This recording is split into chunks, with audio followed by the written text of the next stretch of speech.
બાપુ Reliance કંપનીની આ જે મેટર ચાલતી હતી છેલ્લા ઘણા દિવસોથી, તો એના બારામાં શું કહેશો? ઘણા દિવસોથી અમારા આજુબાજુના વિસ્તારના કામદાર ભાઈઓની પગાર વધારાની માગણી અને કેન્ટીનના મેનેજમેન્ટ સાથે જે કંઈ પ્રશ્નો ચાલતા હતા એ માટે થઈને માનનીય ગુજરાતના ડેપ્યુટી મુખ્યમંત્રી હર્ષ સંઘવી સાહેબ ને કાલે મંગળવારે હું ગાંધીનગર હતો અને એમની સાથે રજૂઆત કરીને એમને રિલાયન્સના ઉચ્ચ મેનેજમેન્ટ જોડે ચર્ચાઓ કરી અને આ તમામ 125ને કાલથી નોકરી ચાલુ કરવા માટેનો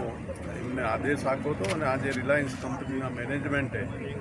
એમની સૂચનાથી મળેલા ઓર્ડરને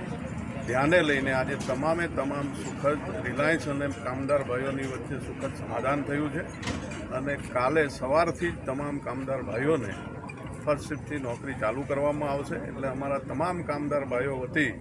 અને આજુબાજુથી પધારેલ સૌ સરપંચશ્રીઓ, યુગપાલશ્રી, તમામ લોકોએ જે સાથ અને સહકાર આ કામદાર ભાઈઓને આપ્યો છે, એટલે એમનો પણ અને આપણા ગુજરાતના ડેપ્યુટી મુખ્યમંત્રી